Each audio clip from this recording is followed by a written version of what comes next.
लाहौर समेत पंजाब के कई शहरों में अब्र रहमत। रिनाला, खुर्द मंडी, बहाउद्दीन, शेखुपुरा में भी बादल बरसे।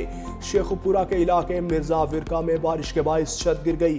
मलबे तले दबकर 2 बहन भाई जाँ बहक, बच्ची समेत 2 जख्मी हो गए।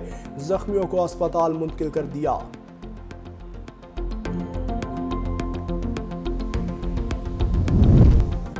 खैबर पख्तूनख्वा के शहर टांक में नामालूम अफराद की घर में घुसकर फायरिंग, 2 भाइयों समेत 3 अफराद जाँ बहक।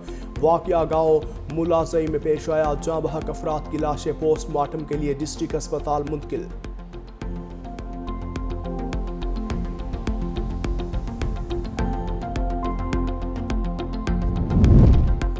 और इस्राएली वज़ीर आज़म नेतन्याहू की अमरीकी सदर डोनाल्ड ट्रंप से व्हाइट हाउस में 2 रोज़ में दूसरी मुलाकात। बातचीत का एलामिया जारी ना हो सका। अमरीकी सदर से इस्राएली वज़ीर आज़म की दूसरी मुलाकात भी इशाइये पर हुई।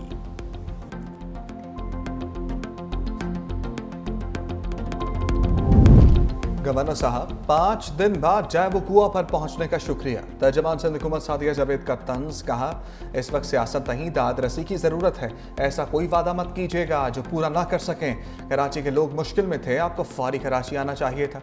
अच्छी बात है कि गवर्नर ने सिंध हुकूमत के इक़दामात को सराहा।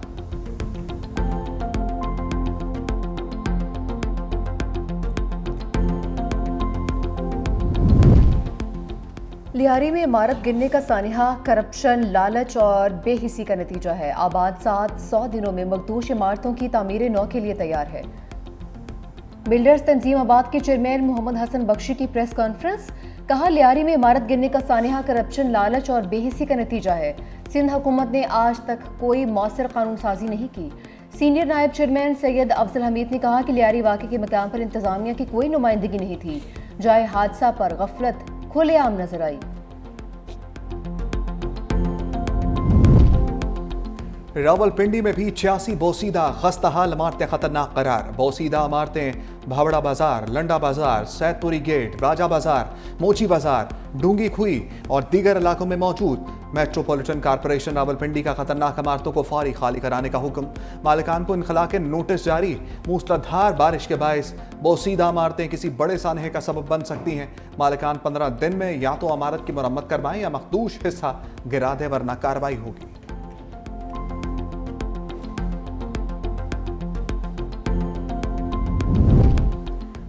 कराची के इलाके डिफेंस में फ्लैट से अदाकारा हुमैरा असगर की लाश बरामद। पुलिस के मुताबिक अदाकारा घर में 7 साल से अकेली रहती थी। किराया ना देने पर फ्लैट के मालिक ने अदाकारा पर केस कर रखा था। अदालती बैलफ घर खाली करवाने पहुंचा, दरवाजा तोड़ा तो सामने लाश पड़ी थी। लाश 15 से 20 दिन पुरानी थी। पोस्टमार्टम के लिए भिजवा दी गई। इब्तदाई तहकीक में मौत की वजह का तयन नहीं हो सका।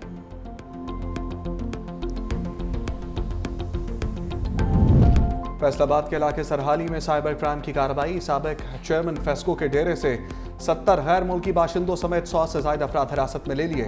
साइबर क्राइम सर्कल के मुताबिक गैर मुल्की बाशिंदे शहरियों को स्कीमों का लालच देकर ऑनलाइन फ्रॉड में मुलव्वस थे। डेरे से कंप्यूटर्स और मुख्तलिफ डिवाइसेस तहवील में ले ली गए।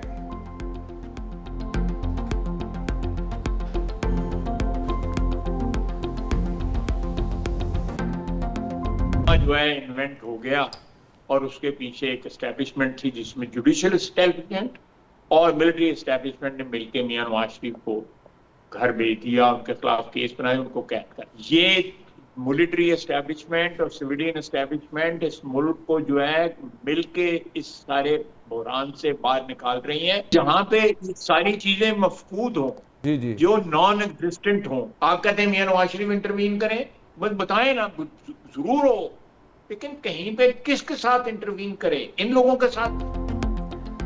पनामा के पीछे एस्टेब्लिशमेंट थी। नवाज शरीफ को घर भेजा गया। हुकूमत और एस्टेब्लिशमेंट मिलकर मुल्क को बहरानों से निकाल रहे हैं। वज़ीर दिफा ख्वाजा आसिफ की प्रोग्राम हेड ऑन में गुफ्तगू, कहा कि तमाम मामलात कामयाबी से चल रहे हैं। पीटीआई के साथ क्या बात करें, कोई संजीदा ही नहीं है। ये कहते हैं सब कुछ भाड़ में जाए, हमें तो बानी पीटीआई ही चाहिए है। अली अमीन गंडापुर जब भी मिलते हैं तो दूध और शहद की नहरें बहती हैं। जब खैबर पख्तूनख्वा में जाते हैं तो रवैया ही बदल जाता है।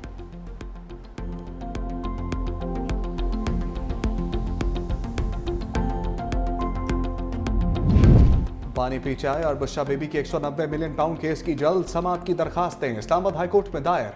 बानी से बहनों अलीमा खान और नौरीन न्याजी की मुलाकात। अलीमा खान ने मीडिया से गुफ्तगू में कहा, बानी ने हुकूमत मुखालिफ तहरीक के लिए 5 अगस्त की तारीख दे दी। 5 अगस्त को बानी को जेल में 2 साल हो जाएंगे। बानी जेल से एहतजाज लीड करेंगे। नवाज शरीफ को तो घर वाले नहीं पूछते, तो बानी से मिलकर क्या करेंगे। नौरीन न्याजी ने कहा, बानी के साथ वो कुछ हो रहा है जो किसी कैदी के साथ नहीं होता।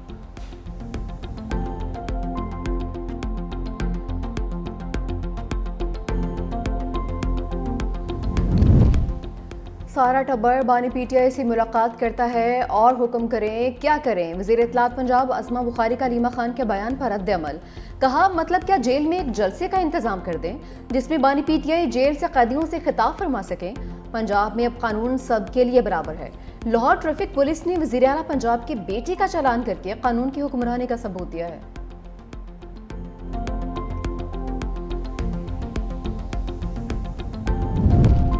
बैरिस्टर गौहर खान, सलमान सफदर और ज़हीर अब्बास चौधरी की भी बानी से मुलाकात। चेयरमैन पीटीआई बैरिस्टर गौहर कहते हैं, हमने मुज़ाकरात से कभी राह फरार इख्तियार नहीं की। बानी पीटीआई ने हमेशा मुज़ाकरात का कहा है। कोशिश है इस वक्त ही मुज़ाकरात का सिलसिला आगे बढ़े। बोले, जिन लोगों से बातचीत होनी चाहिए कोशिश है उन्हीं से बातचीत हो। ज़राए के मुताबिक बानी से मुलाकात में बैरिस्टर गौहर ने वज़ीर आज़म पाकिस्तान की जानिब से मुज़ाकरात की पेशकश बारे भी बानी को बताया। 26वीं आईनी तरमीम के बाद अदलिया की पोजीशन से भी आगाह किया।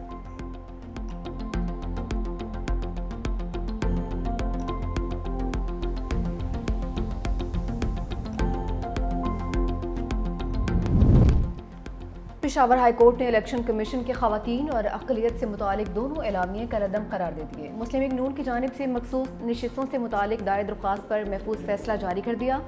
अदालत ने हुक्म दिया कि इलेक्शन कमीशन अक़लियत और खवातीन से मुतालिक दोबारा सीटों की एलोकेशन करे। 10 दिन के अंदर तमाम उम्मीदवारों और सियासी जमातों को सुने।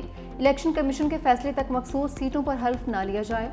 दूसरी जानिब केपी से कौमी असम्बली की खवातीन की 2 मखसूस खाली सीटों के लिए शेड्यूल जारी।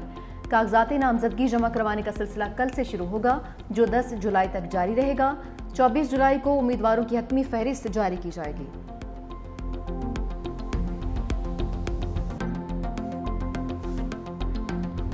इस्राईली वज़ीर-ए-आज़म नेतन्याहू की अमरीकी सदर से मुलाकात। 2 रियासती हल से इनकार। बोले, सिर्फ उन फ़लस्तीनियों की हुकूमत चाहते हैं जिनसे इसराइल को ख़तरा ना हो। सिक्योरिटी की जिम्मेदारी इसराइल के पास ही रहेगी। ऐसी कोई रियासत कबूल नहीं जो इसराइल की तबाही का सबब बने। इस्राईली वज़ीर-ए-आज़म ने भी अमरीकी सदर को अमन के नोबेल इनाम के लिए नामजद कर दिया। ट्रंप ने कहा, ईरान मुज़ाकरात के लिए तैयार है।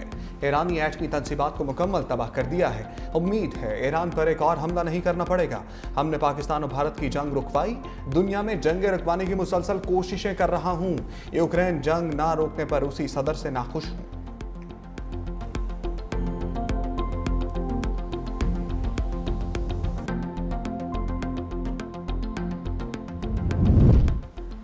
नेतन्याहू की ट्रंप से मुलाकात धोखा और सब पहले से तयशुदा है। इसराइल ने दोबारा हमला करने का मंसूबा बना रखा है। ईरानी फौज हाई अलर्ट।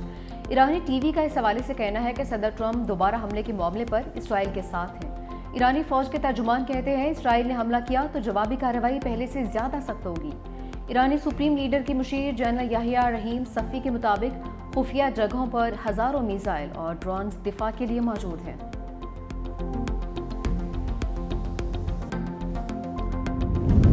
गाजा में इसराइली बर्बरियत जारी। 24 घंटों में 49 फलस्तीनी शहीद। इमदाद लेने के लिए खड़े 8 फलस्तीनी भी शामिल। शुमाली गजा में रात गए फलस्तीनी मुजामतकारों का इसराइली फौज पर हमला। 5 इसराइली फौजी हलाक, 14 जख्मी और 1 लापता हो गया। इसराइली मीडिया रिपोर्ट्स के मुताबिक गजा के शुमाली इलाके बैत हन्नून फलस्तीनी मुजामतकारों ने बख्तरबंद गाड़ी को धमाके से निशाना बनाया, जिसमें इसराइली फौजी सवार थे। इसराइली रेस्क्यू फोर्स के पहुंचने पर इसे भी निशाना बनाया गया।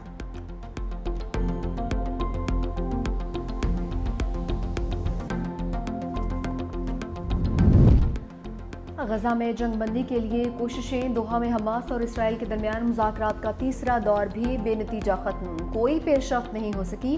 चौथा दौर आज होगा। व्हाइट हाउस के मुताबिक अमरीकी एलची विटकोफ इस हफ्ते दोहा जाएंगे। इसराइली वज़ीर दिफा इसराइल कार्ड्स का कहना है कि हमास के साथ 60 रोज़ा जंगबंदी हो जाएगी। 75% गजा खाली कर देंगे। हमास के साथ जंगबंदी में 10 जिंदा यरगमालियों की रिहाई यकीनी बनाई जाएगी और मुर्दा असीरों की बॉडीज भी वापस लेंगे।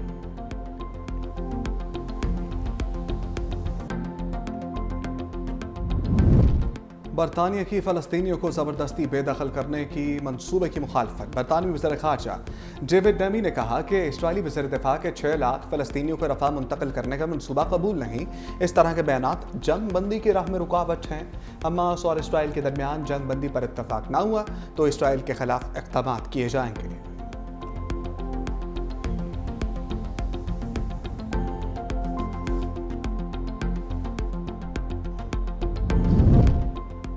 ईरानी वज़ीर ख़ारजा अब्बास इराक़ची की सऊदी अरब आमद। मक्का मुकरमा में सऊदी वज़ीर ख़ारजा फैसल बिन फरहान से मुलाकात।